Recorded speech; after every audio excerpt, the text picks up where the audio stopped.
जिस नारी को संतान नहीं हो रही हो, बहुत प्रयास कर लिया हो, पुत्रदा एकादशी पूरे साल में 2 बार आती है। एक श्रावण के महीने में आती है, दूसरी पोषादिक्रम में आती है। श्रावण के महीने की जो पुत्रदा एकादशी होती है, ये संतान की वृद्धि करने वाली होती है। शंकर जी के मंदिर में जाकर, भगवान शिव के मंदिर में पूजन करके घी का 1 कटोरी में घी और 1 कटोरी में खीर शंकर के सामने रख देते हैं। भगवान शंकर के मंदिर पर चौखट पर घी का दिया लगा देते हैं। शंकर जी की चढ़ी हुई 1 बेलपत्र साथ में रखें और 1 बेलपत्र को उठाकर शंकर जी के मंदिर की चौखट पे ही बैठकर चबा चबा कर खा लेते हैं। जो 1 बेलपत्र लेकर आए हैं वो अपने पति को खिला देते हैं। कहते हैं पुत्रदा एकादशी के दिन ये कर लेने पर संतान की प्राप्ति। शिव महापुराण की कथा कहती है, आप अगर विश्वास रखे हो,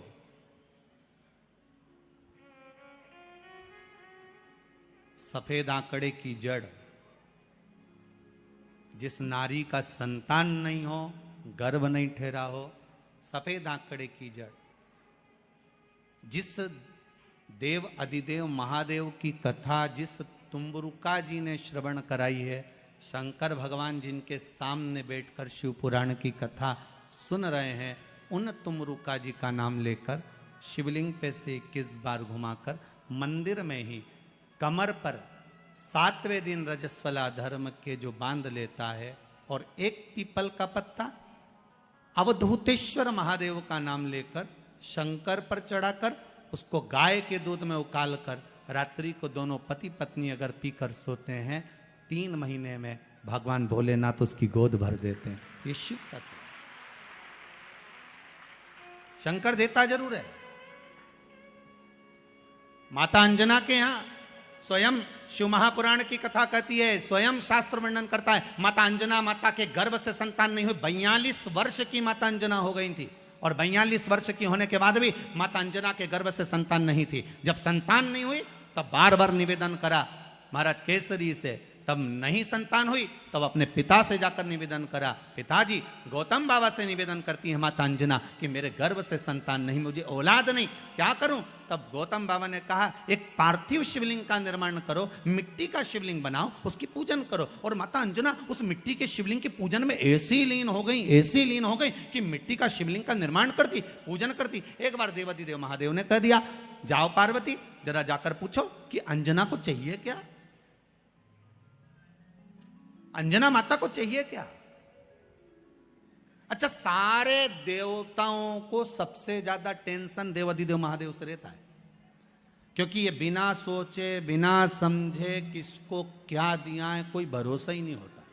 एक बार तो ब्रह्मा जी ने खुद ने कह दिया, साहब हमको तो इस्तीफा दे दो, हमको नौकरी करना ही नहीं बैकुंठ में बिल्कुल भी। तो भगवान विष्णु ने पूछा हुआ क्या? बस प्रभु, राजा श्वेत की अंतिम समय, प्राण छूटने का दिन, उसको यमराज लेने के लिए गए और देवाधिदेव महादेव वहां खड़े हो गए और क्या के लेके मत चले जाना, उसकी अंतिम सांस, और क्या के लेके मत जाना। और मेरा बेटा जब लाने लगा तो उसके प्राणों को हर लिया, यमराज ही मर गया। फिर मेरी पोती गई मृत्यु देवी, उससे कहा उठा ला राजा श्वेत को। वो राजा श्वेत को जैसी मृत्यु देवी ने फांस डाली, भगवान शंकर ने उसको भी मार दिया। अब बताओ, सूर्य नारायण भगवान बोले कि मेरा बेटा भी मर गया, मेरी पोती भी मर गई, अब बताओ क्या करें। तो भगवान ब्रह्मा जी ने शंकर जी से जाकर कहा, भोलेनाथ ये आपकी आदत बहुत गलत है, जब इसको मरना था तो आपने क्यों बचाया? शंकर जी बोले मेरे मंदिर में बैठा था, जगह तो देखो कि कहां बैठा है।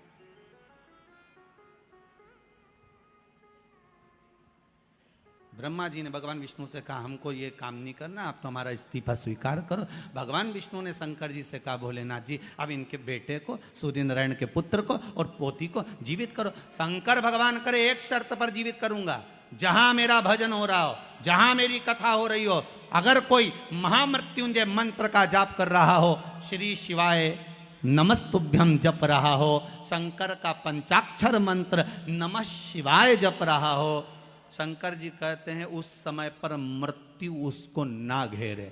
तो इतने में सूर्य नारायण भगवान कहते हैं शपथ लेता हूं, संकल्प लेता हूं, जहां आपका नाम होगा, अगर पृथ्वी पर कोई मरने का भी समय आ गया तो पहले आपसे पूछा जाएगा उठा ले। तुम बोलोगे तो बात दूसरी है। शंकर जी बोले हम बताएंगे तो उठाना, हम बोल दें। अगर ये शंकर जी का नाम जप रही है और पड़ोसन नी जप रही है तो हम इशारा कर देंगे बाजू वाली को उठा लो। तुम टेंशन मत लेना, तुम तो शिव जपो। अब क्या सोचना, अब सोचो क्या। इसलिए शिव का धीमा बजाओ भोलानाथ डमरू। एक बात का और स्मरण रहे, खाने के लिए जो बेलपत्र हम जी जी भगवान हम जो बेलपत्र खाते हैं भगवान शंकर पर चढ़ी हुई, वो 3 की बनी हुई, एक बेलपत्र वाली नहीं खाना। कई बेलपत्र आपने देखा होगा कि 3 की एक वाली भी रहती है, कि वो तीनों एक जैसी रहती है, इस तरह से दिखने लगती है। वो देखिए आप लोगों ने, 3 की एक दिखती है। वैसी नहीं, बेलपत्र जो 3 पत्ते की होती है, फिर अच्छे से समझ लेना, जो 3 पत्ते की बेलपत्र होती है, उसी बेलपत्र को शिवजी पर चढ़ाकर उसी बेलपत्र का सेवन करना चाहिए। और एक बात और अच्छे से समझ लो, अगर बेलपत्र खाने से मुख में छार आ रहा हो, जीवान क्षारित हो रही हो, या छाले पड़ रहे हो, किसी किसी को सहन हो पाता है, नहीं हो पाता, तो हफ्ते में 2 हफ्ते में एक बार पा सकते हो।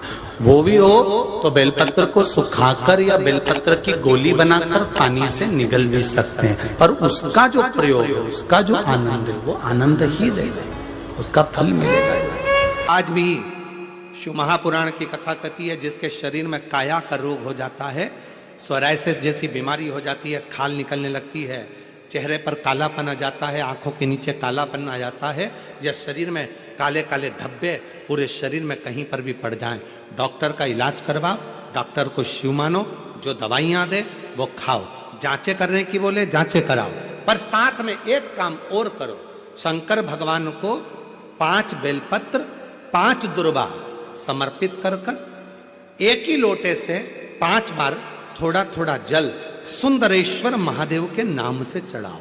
कौन से महादेव? सुंदरेश्वर महादेव। जो जल चढ़ाया है उस जल को कटोरी में झेल कर लेकर आओ, 5 दुर्वा में से 1 दुर्वा 1 बेलपत्र उठाकर ले आओ। बेलपत्री को सुबह के समय खा लो, दुर्वा को प्रदोष काल में खा लो, और वो पानी को पूरे शरीर पर 5 बार लगाना चालू कर दो। शरीर में कितना भी अगर कालापन आ रहा होगा, छट्टे पड़े होंगे, सोरायसिस जैसी बीमारी भी होगी, तो लगभग 1.5 महीने के अंदर पूरा काया ठीक होना प्रारंभ हो जाएगी। सुंदरेश्वर महादेव का इतना महत्व, इतना महत्व। कौन से महादेव? सुंदरेश्वर महादेव। शिव का प्रतिबिंब स्वरूप देखा मीनाक्षी ने, शंकर भगवान का स्वरूप देखा। राजा मलय ध्वज को मालूम पड़ा, और राजा मलय ध्वज ने हाथ जोड़कर सुंदरेश्वर महादेव के साथ में मीनाक्षी देवी का मंगल विवाह कर दिया। जब सुंदरेश्वर महादेव के पास में मीनाक्षी जी आई तो शिव जी ने कहा, ए मीनाक्षी, याद करो तुम पार्वती हो, मेरे करीब में बैठकर मेरे त्रिगुणाकार स्वरूप का वर्णन कर रही थी। तुम्हारे मन में भाव आ गया था कि त्रिगुणाकार प्रभु के लिए मैं भी त्रिगुणाकार कोई स्वरूप धारण करूं, इसलिए तुम्हारा जन्म मलय ध्वज के घर में हुआ और तुम्हारे 3 स्तन हुए। 3 स्तन होने पर तुम्हारा 1 स्तन मुझे देखकर नीचे गिरा और तुम मुझे सुंदरेश्वर महादेव के रूप में प्राप्त कर ली। हे मीनाक्षी, संसार सागर के उद्धार के लिए तुम मीनाक्षी के रूप में पूजाओगी और मैं सुंदरेश्वर महादेव के रूप में पूजाऊंगा। तमिलनाडु का वो पवित्र मदुरई का मीनाक्षी मंदिर आज भी 7 अजूबों में एक अजूबा है, जहां मीनाक्षी देवी और सुंदरेश्वर महादेव का पूजन होता है, जहां दुनिया के लोग दर्शन करने के लिए जाते हैं, आज भी दर्शन के लिए पहुंचते। शिव का वो स्वरूप, मीनाक्षी देवी का वो स्वरूप, लोग जाते जरूर हैं। कहां गए थे? मदुरई गए थे। कहां गए थे? तमिलनाडु में मदुरई में मीनाक्षी मंदिर गए थे दर्शन करने का। इतना बड़ा मंदिर, 7 अजूबों में एक मंदिर। कभी मदुरई के उस मीनाक्षी मंदिर का इतिहास थोड़ा तो स्मरण में लाओ कि आखिर मीनाक्षी देवी थी कौन, सुंदरेश्वर महादेव थे कौन, क्यों प्रकट हुए, क्या कारण बन गया था कि माता मीनाक्षी के 3 स्तन हो गए थे, कारण क्या बन गया था, उसका स्मरण अपनी बुद्धि में होना चाहिए। आने वाली पीढ़ी, आने वाले बच्चे जब मदुरई जाएंगे तो आप उनको बता सकती हो कि यह मीनाक्षी देवी का मंदिर है जो मां पार्वती का स्वरूप था, त्रिगुणाकार प्रभु के लिए त्रिगुण स्वरूप धारण करा था, इसलिए इनके 3 स्तन हो गए थे। बच्चे पूछेंगे मम्मी ये कौन सी माता है जिनके 3 स्तनों का दर्शन होता है, बताना पड़ेगा आपको कि त्रिगुणाकार प्रभु के लिए त्रिगुणाकार स्वरूप धारण करने वाली वो मां मीनाक्षी थी, वो माता मीनाक्षी का स्वरूप था। त्रिगुणाकार प्रभु के लिए। मेरी जीजियों, कभी कभी जिस व्यक्ति के शरीर का ताप नहीं उतर रहा, ताप मतलब बुखार,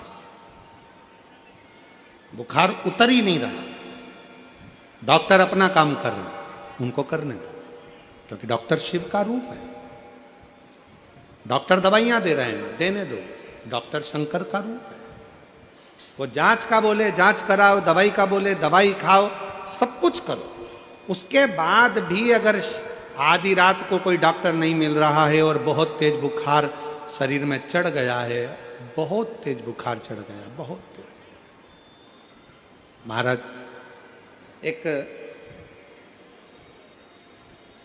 यदि बहुत तेज बुखार चढ़ गया है और उतर ही नहीं रहा और उस समय पर कोई अपने दवाई भी दे दी, सब कुछ कर लिया, पर फिर भी वो बुखार उतरने को तैयार नहीं, तो अपने ही घर में जो भी शंकर का शिवलिंग हो, जो भी शिवलिंग, उसको तुरंत एक पात्र में रख लीजिए और हाथ में 2 कटोरी में या 2 पात्र में जल ले लीजिए और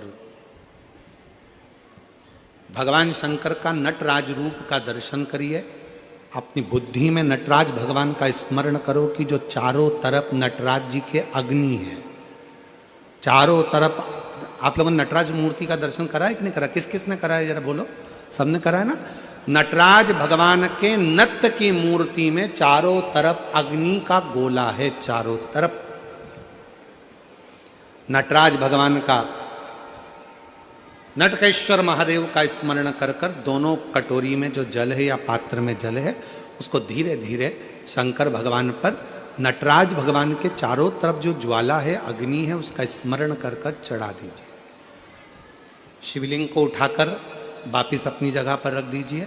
जो कटोरी में जल इकट्ठा हुआ है प्लेट में, उसमें एक वस्त्र गीला कर लो और उसी वस्त्र को गीला करने के बाद एक चावल का दाना उस पात्र में डालकर रख दो जिसमें पानी था।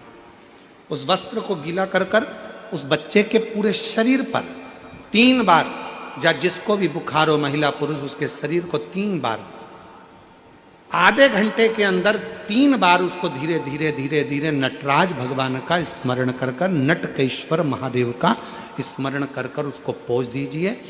7 से 8 मिनट के अंदर उसका बुखार पूरा उतरना प्रारंभ हो जाता है। वो ज्वाला अपने आप धीरे धीरे शांत होने लगती है। अपने दवाइयां जरूर लेना, डॉक्टर को जरूर दिखाना, क्योंकि डॉक्टर शिव का रूप है, पर उसके साथ में नटकेश्वर महादेव का स्मरण भी कर। आइए, नटकेश्वर